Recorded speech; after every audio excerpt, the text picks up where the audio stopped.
Well, it's a little bit early for us. We're just getting to know Sammy and well, all the guys. But when we leave here in whatever it is, 8 or 9 days, we'll have a real good understanding of what we got to do for them. And each player, when they leave here, will have a development plan put together.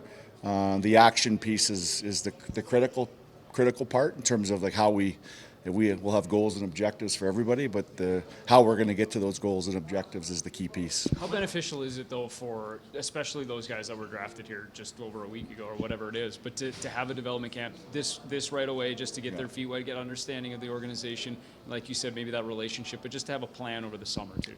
100%. We don't have that much time, right? So we're already late in their sort of training program for this year. Our guys that were under contract or other draft picks, they've been going already for 2 months. So we've already dug in with those guys. These guys, it's a little bit more expedited.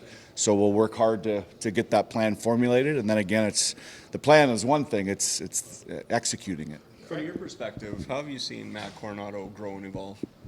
Well, Matt's special to me. I've got to spend a lot of time with him over the last couple of years. So, it'll be interesting when the testing comes out. But just by seeing him and watching him sort of move and react and do things over the last few days, I'm pretty sure those testing results are going to be good. Craig communicated that there are going to be opportunities here for young players. That's a priority for him. And a couple of the guys we've talked to have said what that meant to them to hear. I mean, how have you guys reinforced that and communicated that? It really helps us because it drives them, right? When you know there's opportunity, our message comes across a little clearer and it excites them, right? So it's just to see that and to hear that from Craig, I think drives these kids even more than they already would be.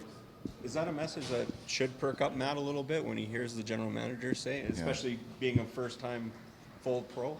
Well, I give Matt a lot of credit because, whether Craig said that or not, this guy would be ready. Like, he is dialed in, he's focused, he's training, he's asking questions. He's everything that we need him to do, he's doing. And again, that's another carrot for him, but I think Matt would be ready regardless. I also assume that when we're talking to you about sort of the first-round draft picks, when this team is looking at younger guys, it may be those fourth liners, the guys who maybe can come in and contribute, on the penalty kill and stuff like that. So it's not just those, top end guys who should be listening to that message. Well, when you draft people, you sort of understand where they may project, and so everyone's got different roles, and you're not going to draft all Matt Coronados. You have to have different pieces and different roles and different pieces to the puzzle. So, each development plan is different. Depending on what that role is and what they need to get better at. So, like Lucas Siona is different than Matt Coronado. Parker Bell is different than Lucas Siona. They all have their own sort of niches that we have to focus on and dig into.